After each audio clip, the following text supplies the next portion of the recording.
தான் பார்க்க போறீங்க. 2026 தேர்தல் வருது. இன்னும் 5 மாசம் தான் இருக்கு. இந்த தேர்தலில் பாமக ஒரு சாதாரண கட்சியாக இருக்கக்கூடாது. ஒரு தவிர்க்க முடியாத சக்தியா மாறணும். நமக்குன்னு ஒரு மரியாதை வேணும். நம் சமூகத்தோட நோக்கங்கள் எண்ணங்கள் நிறைவேறணும்னா சும்மா வெளியே இருந்து ஆதரவு தர்றது பத்தாது. ஒரு ஆட்சி மாற்றம் வேண்டும். அந்த ஆட்சியில நமக்கு பங்கு வேணும். ஐயா வியூகம் வகுத்துட்டாரு. யார் கூட கூட்டணி, யாருக்கு சீட்டு, எப்படி ஜெயிக்கணும்னு ஐயாவுக்கு தெரியும். இனிமே குறுக்க பேச யாருமே கிடையாது. காலை வாரிவிடவும் யாரும் இல்லை. நான் சொல்றேன், எழுதி வச்சுக்கோங்க. வரப்போற எலெக்ஷன்ல குறைஞ்சது 25 எம்எல்ஏக்களோட நம்ம ஐயா சட்டசபைக்குள்ள நுழைவார்.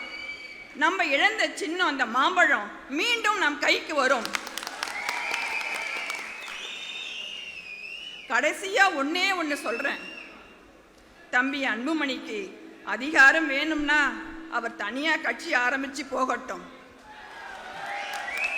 ஆனா இது ஐயா கட்டின கோட்டை. இங்கு ஐயாதான் ராஜா.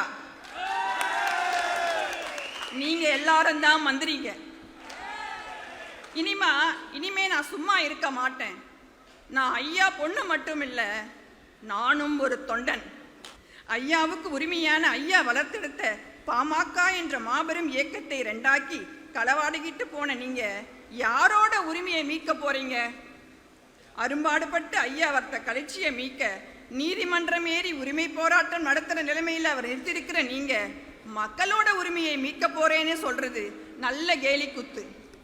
ஆவுன்னா எங்க கௌரவ தலைவரையும் எங்க சேலத்து சிங்கமான மாநில துணை செயலாளரையும்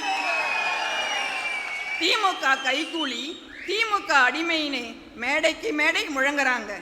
இதை சொல்றவங்க யாருன்னு பார்த்தா அத்தனையும் RSS அடிமைகள்.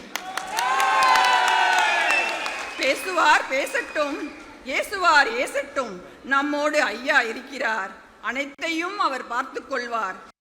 பிளே ஸ்டோர் மற்றும் ஆப் ஸ்டோரில் இருந்து பாலிமர் செயலியை QR கோடு மூலம் பதிவிறக்கம் செய்யுங்கள். செய்திகளை உடனுக்குடன் பெறுங்கள்.